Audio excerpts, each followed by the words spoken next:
This is the OFN Today on the Ourlads Football Network.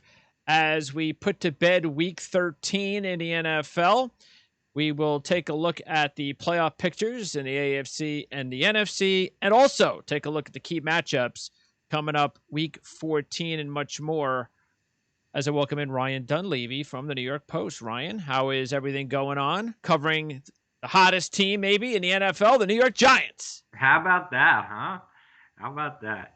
And it's kind of nice in my world. Like the Seahawks play the Jets and Giants back to back, and then the Bengals play the Jets and Giants back to back. So I feel like I'm getting a preview for each week, you know? There you go. That works.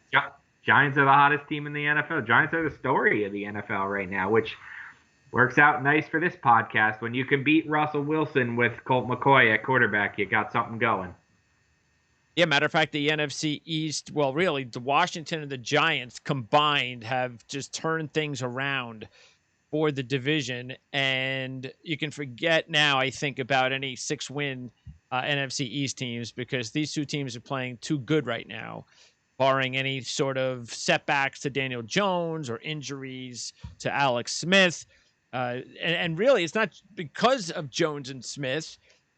Both teams are playing really good defense, and that has really saved their seasons. And I have to ask you too about that, because we've talked a lot on this show recently about coaching candidates and so forth. And I'm not going to say that he necessarily is going to be put at the top of the list, but will Patrick Graham? Will he get interviews now? Absolutely.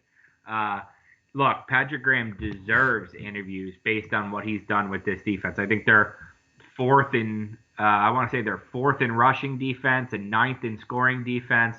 They don't have, most NFL fans, most listeners to this podcast won't even be able to name 3 or 4 guys on their defense. Yeah.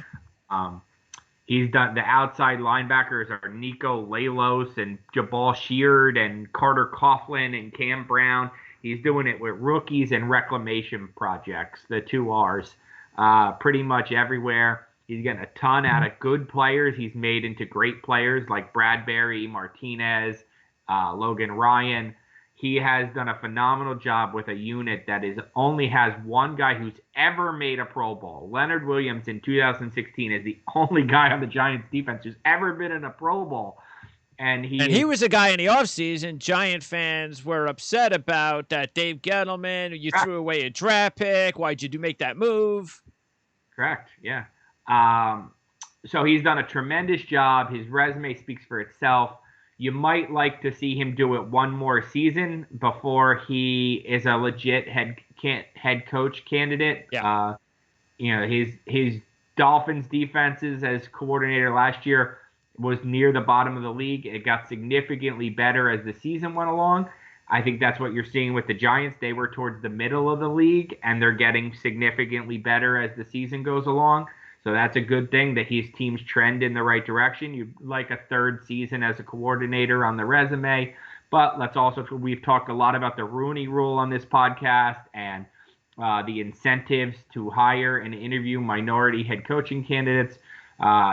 Those guys, the minority coaching candidates, don't like that they're, for lack of a better term, boosted by that. Like they want to be, they're prideful guys who want to, their work to speak for itself, but certainly with a interest in interviewing minority head coaching candidates, I certainly expect, between the fact that he is a minority and the fact that his work is outstanding, I certainly think Patrick Graham will get interviews this year. It just might be a year away from hiring him. But we thought it was a year away from hiring Joe Judge. Sure. We thought he'd be hired this year as a head coach, and Giants snapped him up a year early, and it's obviously worked out for them. So maybe someone will do that with Graham. It absolutely could happen. And you've got the Bill Belichick coaching tree too, which is always going to be a plus. Yep, absolutely. Especially right now with the way that Judge is performing, the way Flores is performing. Yep. It's not even the Belichick coaching tree. It's, he just worked under, because, Patricia got fired, McDaniels, blah, blah, blah. Sure. Right now, it's not just that he worked under Belichick. It's that he's been part of these 2 teams that were awful, the Giants and the Dolphins, who somehow started trending in the right direction. That's almost as fruitful for him if you're the Texans or somebody who believes you can have a quick turnaround. It's almost as important that he worked with the Giants and the Dolphins right now than it is that he worked with the Patriots. And it's probably a no-brainer interview if in fact the Jets fire Gase. I mean, come on. How do you not interview Stewart for the Jets? You mean Graham? I mean Graham. How do you not interview him? Because I would agree with you because he's right in your backyard.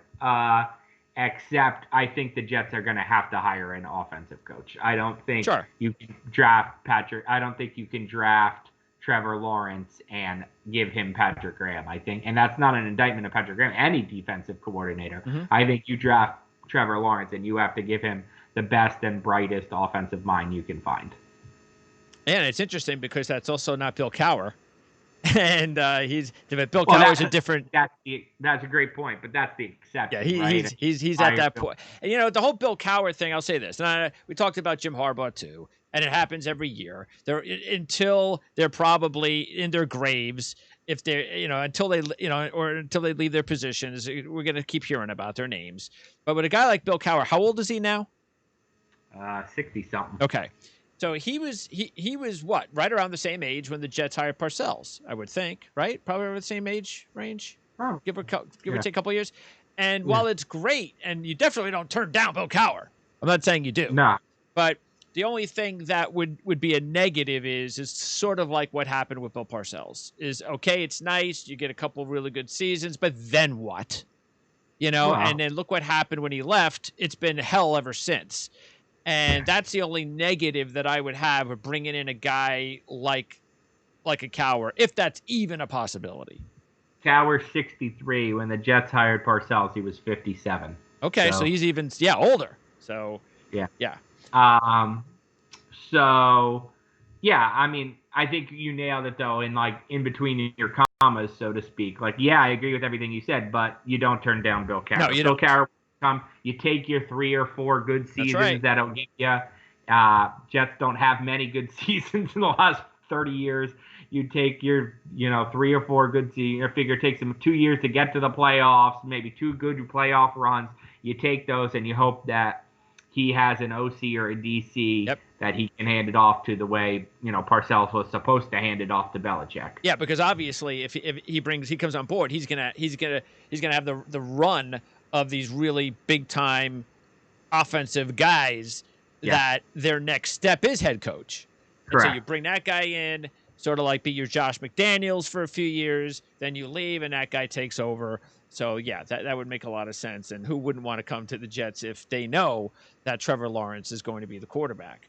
So and you're gonna get coached well. Yeah, and I think it's good. The Jets have a ton of free agent money, as you know, and that I don't think they're a very ideal free agent destination right now. They have to overpay guys to convince them to come, which they won't do. If Bill Cowher's your head coach and Trevor Lawrence is your quarterback, that's different. Yeah, absolutely. And that's the thing, because I don't think Joe Douglas is going to overpay. So he's going to need all the help he can get, so he won't have to overpay, because that's just not his philosophy. He won't do it. Maybe he'll do it a player or two, but I just don't think that's ever going to be his philosophy. And, of course, also sticking with the New York theme, were you surprised? Were you a little bit surprised that they fired Greg Williams? Or was that, oh, yeah, it was definitely, he had to go? Yeah. Look, it's not a secret that Gase and Greg Williams have not gotten along behind the scenes, only escalated when Williams appeared to call Gase out a couple weeks ago and basically say it's not his defense's fault the team sucks. Well, yesterday certainly was your fault, and Sunday was certainly Greg Williams' fault. It was Adam Gase's revenge. You don't think it was your defense's fault? Well, your defense just cost us a win. So people are all riled up that Gase had the power to fire Williams. I mean, if you're still the head coach, then you should have the power. Sure. You know what I mean? Like, they haven't fired Gase yet, so then Gase should make that call. Yeah. And Don't think it means Gase will be back next year. Greg Williams wouldn't have been back next year. It really doesn't matter what happens the next 5 games, who makes these calls. Well, that's probably, I think that's a little bit why they were fired up. I think because there was probably a little bit in the back of everybody who can't stand Gase and want him gone yesterday that, what does that mean? Does that mean he's got more power than we know? Oh, no.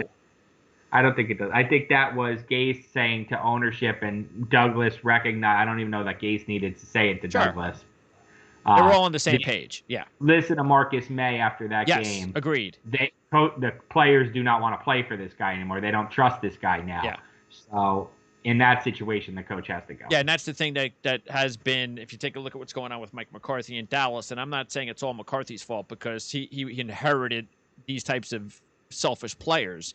Joe Douglas at least has had a little bit of time to try to bring in the right culture guys. And that's been the one thing that Gase has actually done at least a decent job. He hasn't lost the team. Every time they lose in excruciating ways, they still come back and fight hard.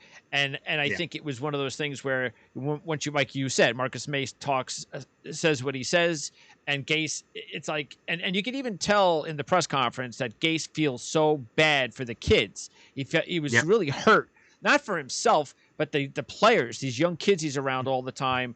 And when May talked and spoke out, it was like the last nail. It's like I have to give these kids something so they see that I'm on their side, and I'm not going to let them get hurt like this if I can help it. Correct. And back to, again, staying with New York, back to the Giants, Gettleman. I've been as big a Gettleman critic as there is.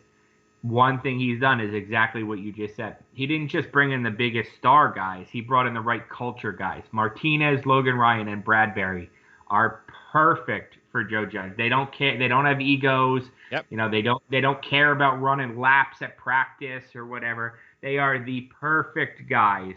Not only are they good players, they're the perfect veterans to be in a Joe Judge system. So, that's it. That's the right thing. They could have signed, a Jadeveon Clowney or somebody like that. It wouldn't have been the right fit for what they knew what they had with their coach. They knew what the expectation was, and they found the right players. And that's why, that's why right now they're the hottest team in the NFL. What is that? That is, I thought that was strange when they said it was their third straight game allowing 20 points or less since 2009. That's a long time to go with that.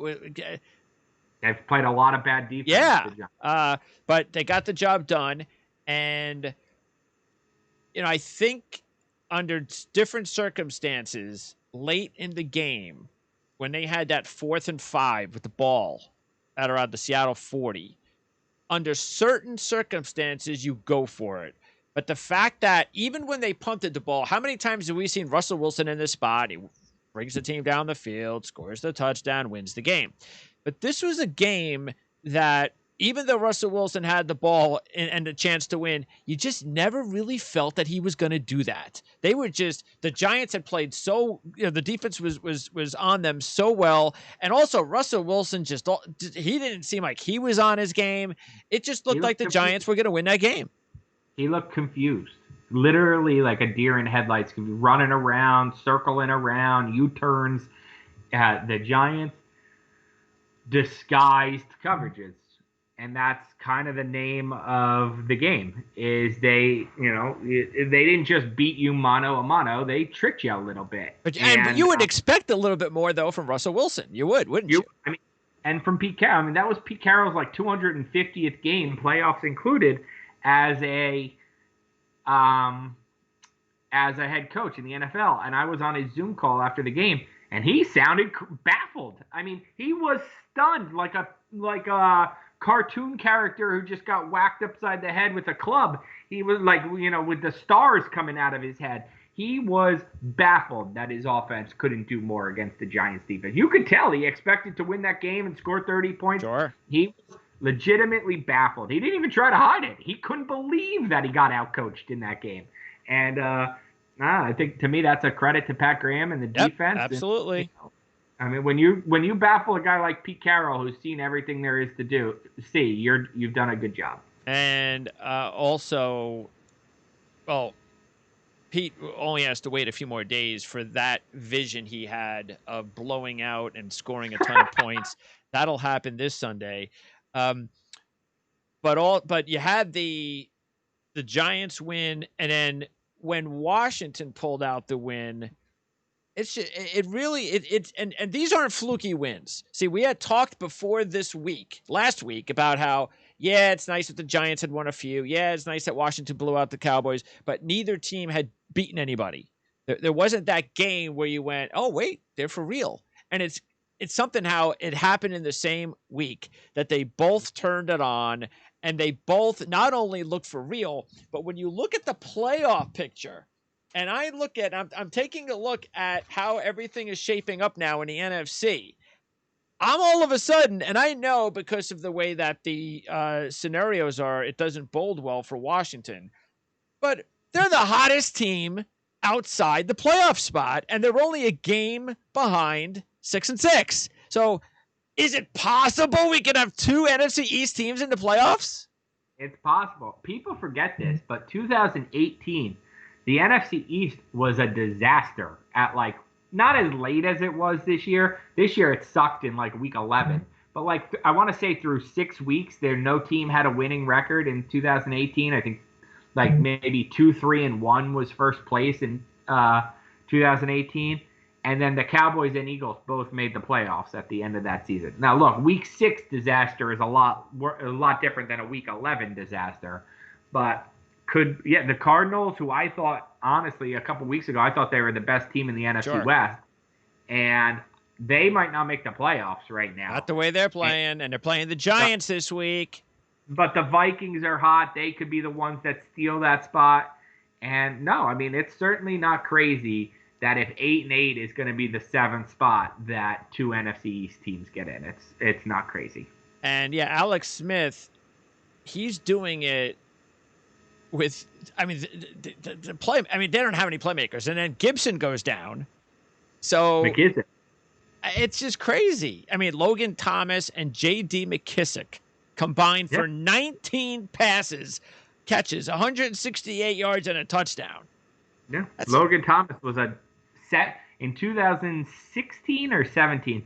Logan Thomas was a quarterback on the Giants practice squad who got cut 6 or 7 times in one season. There were a lot of people who thought that he was going to be one of those quarterbacks in college that makes the transition to another position. Joe Webb.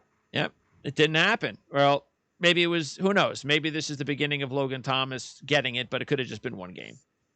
Yeah, I mean, look, what Washington's done is incredible because as little talent as I think the Giants have, I think Washington has less talent. I think they really do. They're defensive line and bust, really, and they're doing a really good job. Yeah, taking a look, and I tell you, I like him this week. It's Alex Smith's revenge game against the San Francisco 49ers.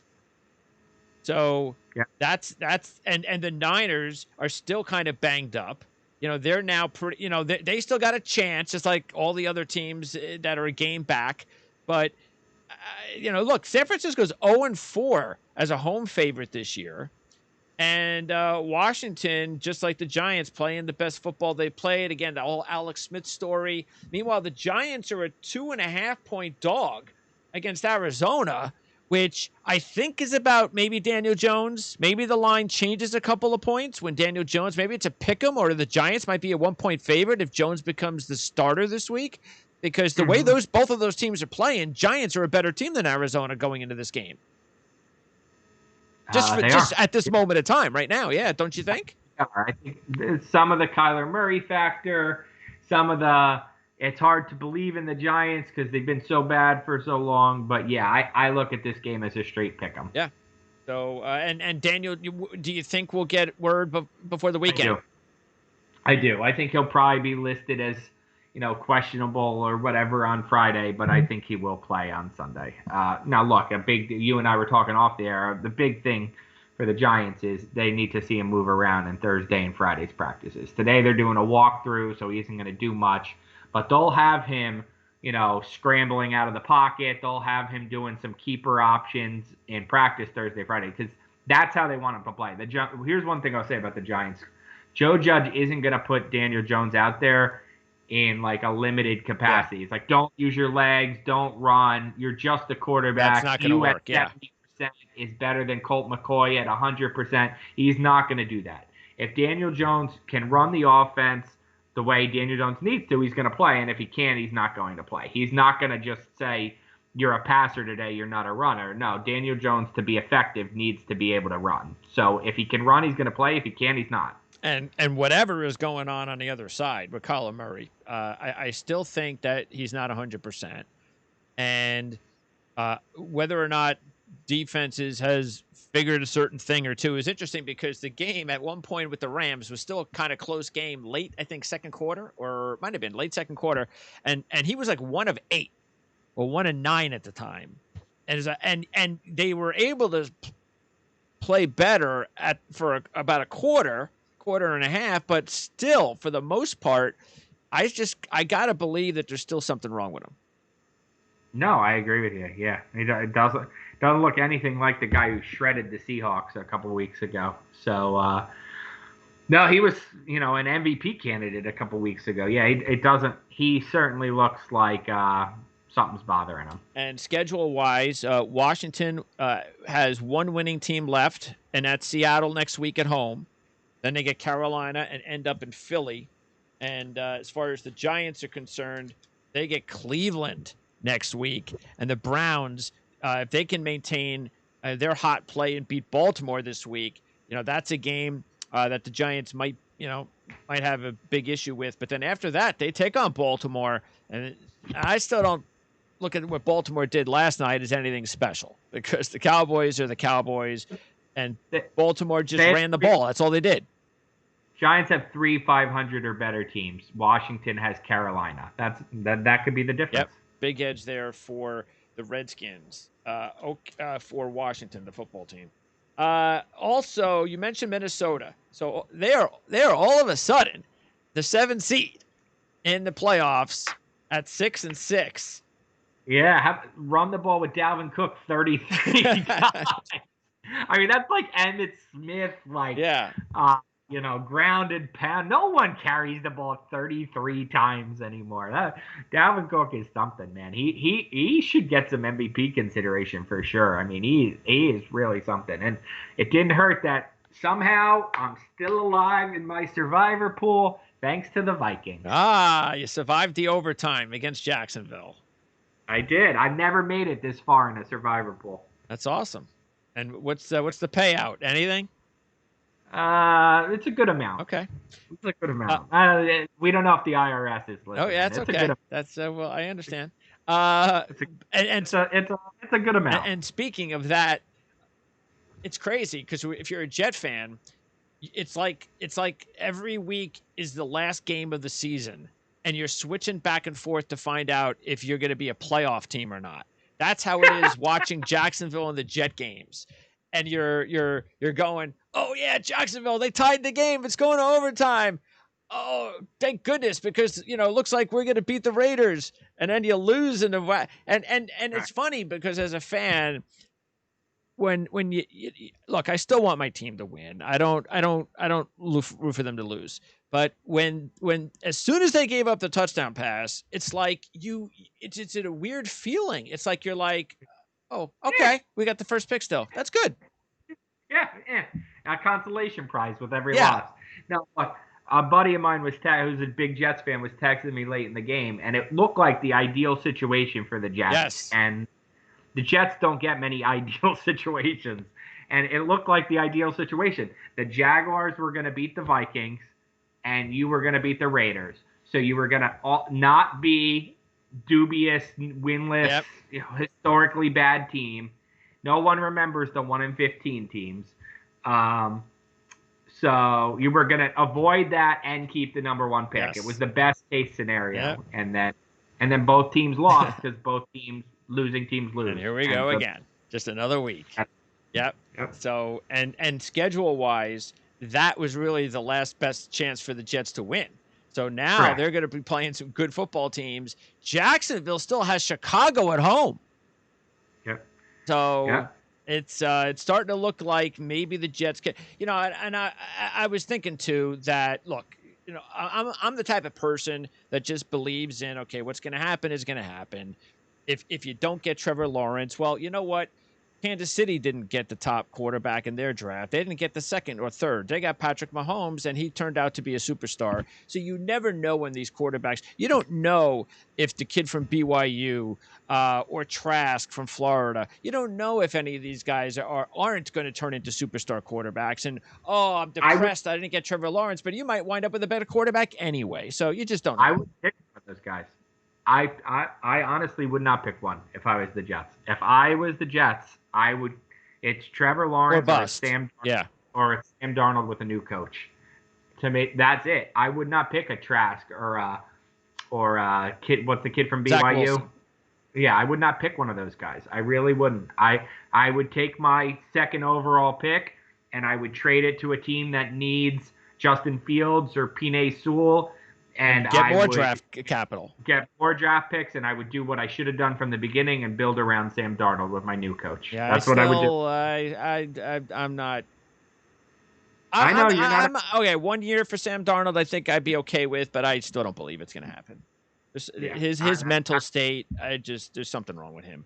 Well, I think part of his mental state is Trevor Lawrence. I think I think that's part of it. I think that if you could get Sam Darnold to tell you the truth, which is not easy to do, I think he would tell you that shadow is weighing quite heavily on him. It would be a good idea if you go about doing that is then with all that extra draft capital you get, you use up a third or fourth round draft pick and take De'Ara King.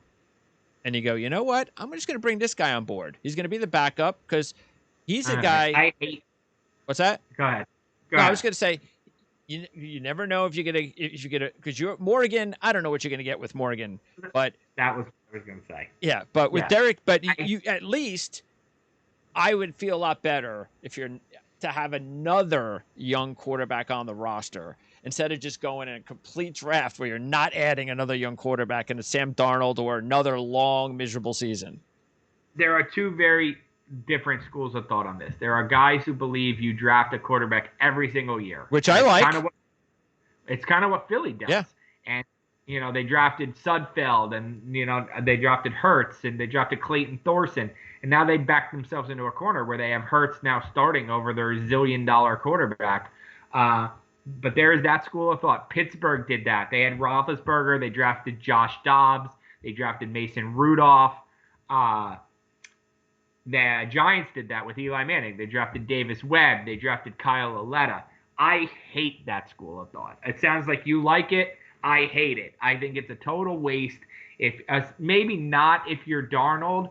I didn't mind the James Morgan pick, but now you're going to add another rookie to it. Then you wasted the James Morgan pick, and you're not in a position if you're the Jets to waste picks. That fourth round, if you're going to pick a quarterback this year, then James Morgan should have been a defensive end or a cornerback or a safety or a guard. You just can't keep picking guys that are going to end up on your practice squad or your third string when you have no depth. It was what the Giants did with Davis Webb and Kyle Aletta. Pick one or the other as your backup to Eli Manning, your young guy. But you don't need both when your team is not very good, and that could have been a middle linebacker. That could have been a running back. I don't like it. It could have been a receiver. The Giants are so light on young receivers. I don't like stacking young quarterbacks. If you're picking one, then James Morgan is gone, and you wasted that fourth round pick. Well, but you're talking about you're talking about a situation where the quarterback, whether it's Eli or even Daniel Jones, I'm assuming those guys are your starting quarterbacks. That's to me different. When you don't know if you have the starting quarterback in Sam Darnold, I want to add some more competition. So you have Darnold, Morgan, and another guy? Yeah. What, are they competing for the job next year in training? Again, if you're going to keep Sam Darnold, you know Sam Darnold is going to be your starter again. Correct. Which I still don't think they're going to do. But let's just go by that argument that he comes back. We know he's going to start.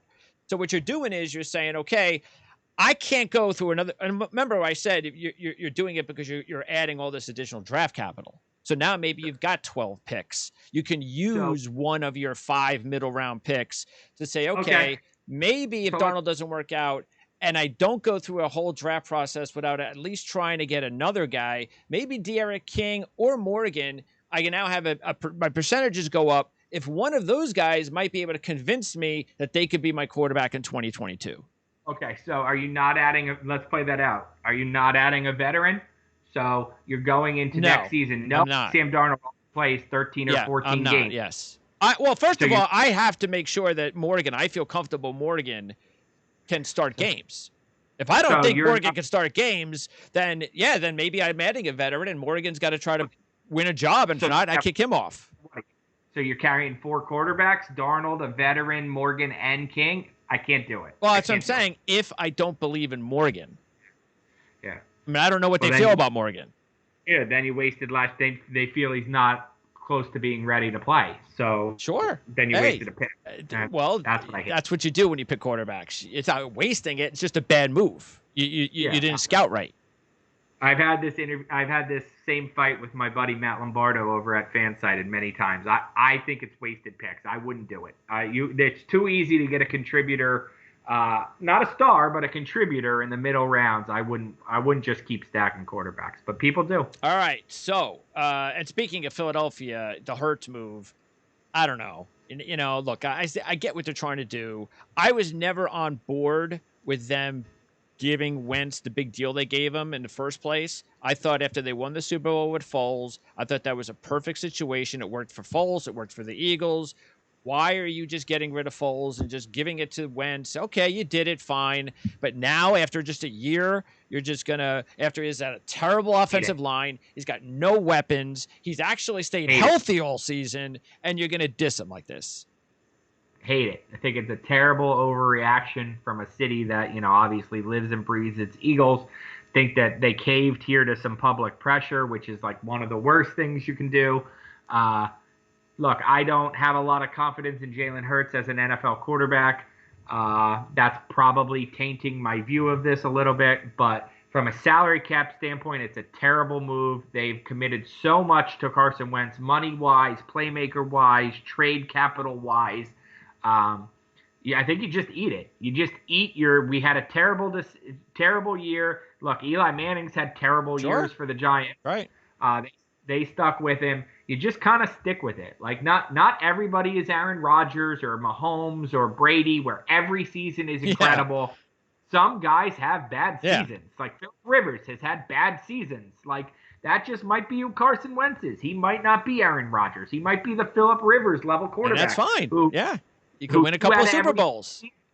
Is good. Yeah. 2 out of every 3 seasons is good, or 3 out of every 4 is good, and 1 you just have a stink bomb.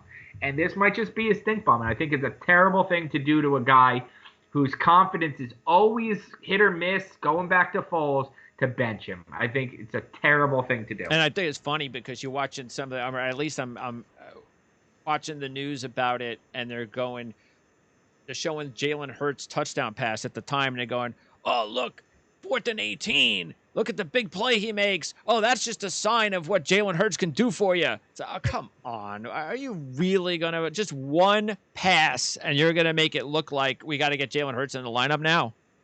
I mean, he didn't do anything in the game. He made one pass. That's it. He's not going to elevate this team. They got no offensive line. They got no weaponry.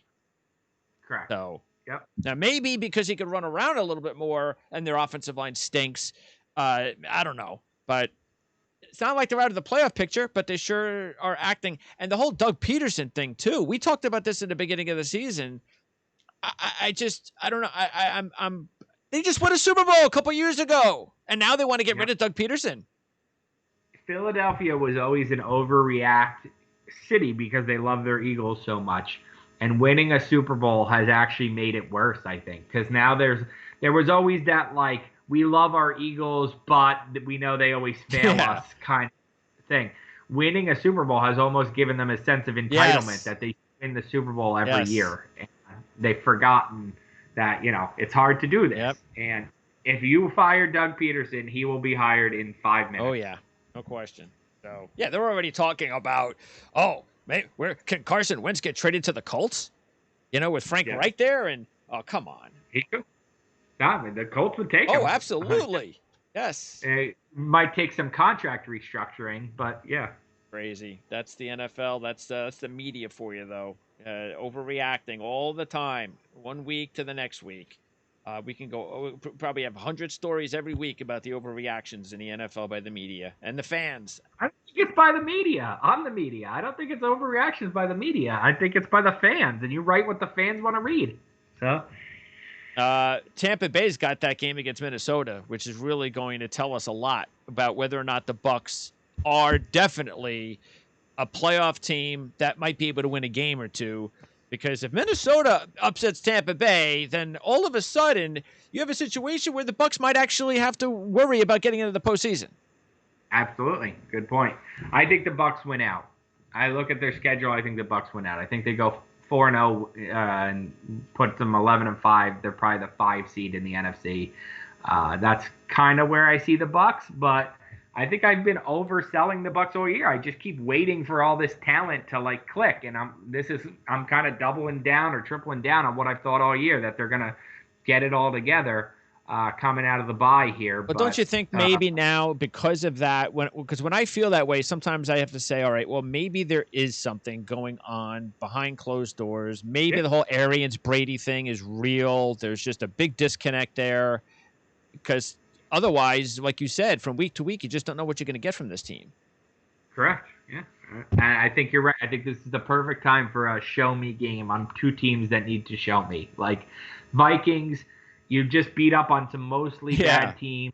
If they had beat the Cowboys like they should have been, they'd be, they'd be right. They'd be ahead. Yeah, I know. If you think about it, they lost to the Cowboys, who just got blasted by Washington and looked terrible to a reeling Raven team, and then you barely beat a one-win Jacksonville team in overtime. I think this is maybe the most interesting game of the weekend. Bucs, Vikings. I'm looking for one of them. I don't want a 24-21 last-second field goal where I don't know which. Either blowout, Tampa Bay wins in a blowout. One of them win by 14 points and tell me who's better. And I'm kind of with you on this game. I think Tampa Bay is going to have a big game. I think because it's sort of like what happened with Minnesota the last time we talked about. Oh, can Minnesota now? Could they possibly be? And now they're actually in the playoffs. And we'll see how they didn't respond well to the Cowboy game. I don't think they're going to respond well here in the Tampa Bay game. Meanwhile, the Rams with the 3 seed now, and after their win over Arizona, and they take on the Patriots on Thursday Night Football, which is a huge game for the Patriots, because if the Patriots beat the Rams and Miami loses the way most people believe they will with the Chiefs, the Patriots will play the Miami Dolphins next week with a chance to pass them in the standings. That's funny. Yeah, that's amazing. Look, it was always silly to count out the Patriots. Anybody who did, including me, is foolish. I did it maybe last week or 2 weeks ago. I still don't think they're going to make the playoffs. There's just too much of a logjam there, but I won't be surprised if they finish 9-7. Belichick wasn't just going to sit there and take a 5-11. He was never going to do that. So I won't be surprised if they finish 9-7 and don't make the playoffs. That's good news for the Jets fans who want the Patriots to be playing for something in Week 17. Yeah. I don't think they win this game against the Rams, though. I am starting to come around on the Rams here, and I don't think the Patriots. Really, I just don't think that the Patriots offense matches up well with this Rams defense. Oh, that's where that's the game right there. It's not. This is not about the Patriots going after Goff. It's not about that. It's can New England even move the football in this game against the Rams defense? Because if they can't run the football, they're not going to score any points. Correct. So, and that's the thing with the Rams, though, is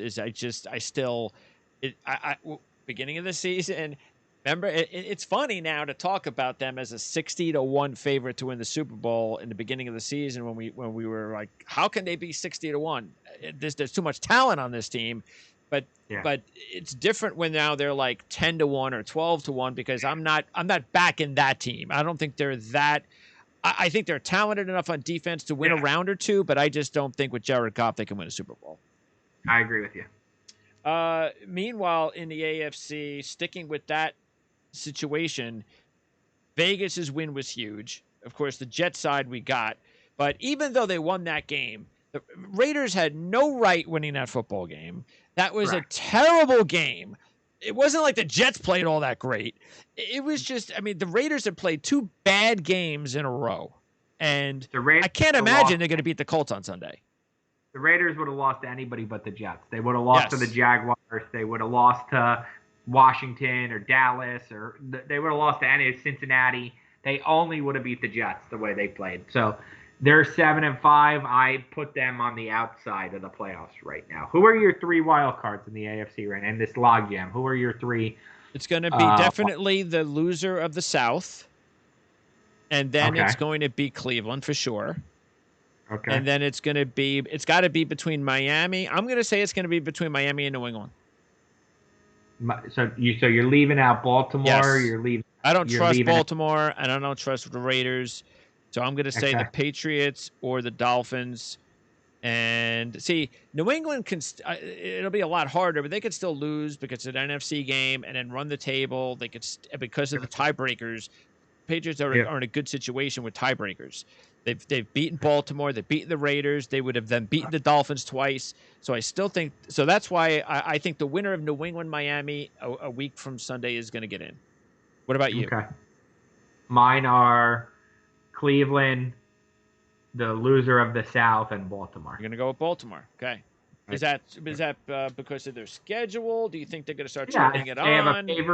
Their favorable schedule, and I like the way they play. They shove the ball down your throat, and Lamar. But do you think they're going to win this week against Cleveland? This week is Cleveland, and then they have Jacksonville. Oh yeah, then Jacksonville, Giants, Cincinnati. Yeah, so you would expect 2 wins for sure. Do I think they win this week? No. And then I think they win 3 straight and finish 10-6. Okay. That's what I think. The Giant game, I could definitely. It'll be but I think they beat the Giants. Okay. So that's where I have them at 10. I feel really good about Cleveland this week. They beat Baltimore last year. It's not like they have that. It's not like the Pittsburgh rivalry. They have beaten Baltimore a few times, but still, Baltimore's owned them just like most of the top teams in the North. 2.5. That game could be over in 2.5 hours. The way those 2 teams run the ball. That's true. But I just think that Cleveland is just got to be – we want to win this game bad. We want this team. It's a Monday night game, so that's great. Does either team throw for 200 yards in the game? No. Okay. I was impressed with Baker. Baker played – that I needed to see that, honestly, from but we have to see more of it. That's the thing. Everybody, all of a sudden, again, overreaction. All of a sudden, he has one really good game, and it's like, well, here's Baker's playing great. The Browns are playing. No, Baker's not playing great. He's had one really good game. I didn't say he was playing great. No, I know a lot of other people have said that. They're jumping on this like Baker Mayfield is now living up to his first overall pick status. I saw somebody tweeted, one of the respected writers tweeted that he should get some NFL MVP That's consideration. Just absolutely ridiculous. No, he absolutely should not get NFL MVP I'd give it to Nick Chubb. He needed to show me that because when you take away their running game, he needs to be able to do something, and that really showed me. I mean, that beating the Titans like that, even though they kind of took the foot off the gas in the second half. Still impressive. Very impressive. Their best win of the season, I think. Oh, yeah. Best win that Cleveland has probably had in years, if you really think about it. So, it's looking like they're finally, we're probably a week or 2 away before you start hearing all of those historical things start popping out about the Browns getting into the postseason again. Good for the Cleveland Brown fans. They deserve it, no question. It's a great franchise. It's a great fan base. And it's great. I think it's great for the NFL when a team like Cleveland can win and be in the postseason. Correct. I agree. Meanwhile, Buffalo, I know there were some people who were unsure about the Bills, but they got the win convincingly the way they had to against San Francisco. So even though they hadn't been playing all that well coming into the San Francisco game, they were winning games. Now they proved everybody, yes, we are as good as we are. Josh Allen had one of his best games of the season, and it's now looking more and more like the Bills will finally win the AFC East. Rate for me going forward the 4 quarterbacks from, let's leave out Josh Rosen. you're starting a team tomorrow. You get to pick one of these quarterbacks, to be your quarterback, not just next year, but going forward Franchise for your guy. franchise. Okay. The 2018 quarterbacks: Mayfield, Darnold, Jackson, and Allen. Oh. Let's leave out Rosen. Let's just not. Let's leave out Darnold. Go ahead. Give me the other ones. It's Mayfield, Darnold, Allen, and Jackson. Oh, forget Jackson. Forget Darnold. It's Allen or Mayfield. I'd go with Allen. That's why I need to see more of Mayfield. You said forget the MVP. That's what you just Absolutely. said, right? I have no trust in Lamar Jackson. 1, 2, 3, 4. How are you picking them? Well, it's Allen 1. I would go Mayfield 2 because he at least showed me maybe he can. I've got still something there. I still think Mayfield has the talent to be better than Lamar Jackson will ever be. Okay. And then I'd go Lamar Jackson, and I'd go Darnold would be last. Okay. Yeah, I don't trust Darnold anymore. I do believe though that if Darnold goes somewhere else and starts over, give him a few more years, that maybe he could be a pretty decent veteran. Maybe a Nick Foles type guy. That maybe he's a guy that we can look at a couple years from now, but he's just too young, too inexperienced, is too fragile in the head. He needs a change of scenery. Okay. What about you? Who would you have? I would go Allen 1. So we both agree. Okay. Which is surprising because Lamar Jackson is the reigning NFL. Yeah, well. I would go Jackson 2. Okay. I would go Mayfield 3, and I would go Darnold 4. All right. So you definitely you think Lamar Jackson's upside still better than Baker's? I do. I think Lamar Jackson's going to have a relatively short career. Like, I won't be surprised if he's out of the NFL by 30, 31. But I do believe he can win a Super Bowl before that happens. Yeah, I agree. I think he can win a Super Bowl. I just think Mayfield has got more upside. To me, that's it. Can you win a Super Bowl? If you win a Super Bowl, it's a great pick. So, what do you think about the game on Sunday night? Because get this stat. Pittsburgh has covered 16 straight games as a dog of less than 7 points versus winning teams. That's interesting. That is really, that's good. That's telling you that when you disrespect us and we go up against a winning team and it's a pretty even matchup, we're gonna, because I'm sure there's a lot of wins in that. We're gonna prove you wrong.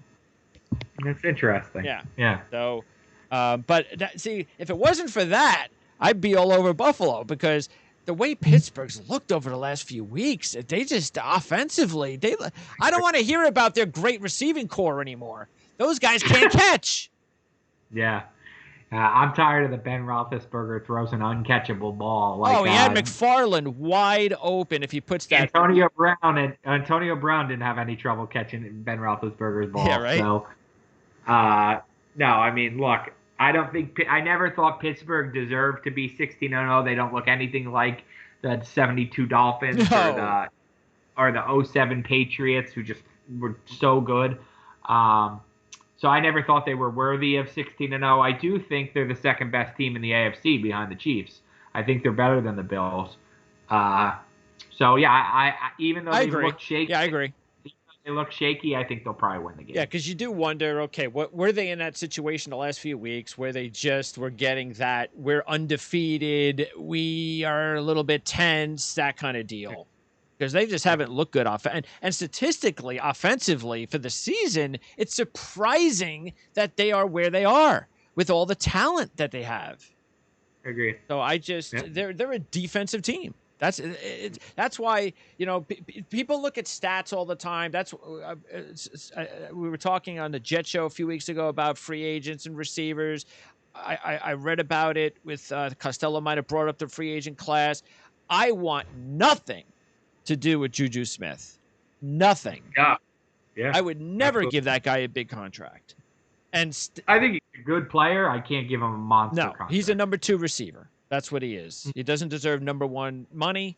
And that's why my point is when you're talking about all those great stats that the Steelers, the Claypool, look at the games he's had and this and that. Yeah, but are they, take a look at what's their catch percentage? Yeah. Are they? What else are they doing besides putting up some big games every once in a while? And I think that they're the most overrated receiving core in the NFL. Roethlisberger threw for 300, I think, against Washington, right? But didn't he drop back like 54 times or Yes, something like that? I mean, that's not a great percentage. 300 yards. 33 of 53. Yeah. And they ran the ball 14 times in a game they led 14-0 for 21 yards rushing.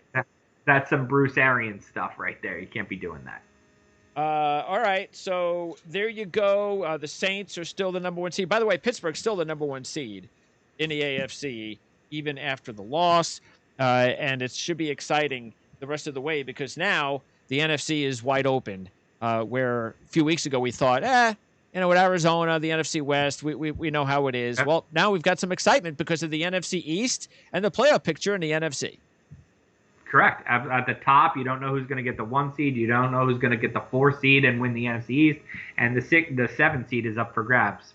Oh, and lastly, the ESPN, they started with, on one of the shows, I heard them say it. They go, all right, the game of the day, the game of the night, Green Bay, Philly. And I was like, Green Bay, Philly was the best game over the weekend? And then I was looking at all the games, and I was going, you know what? There were a lot of bad games.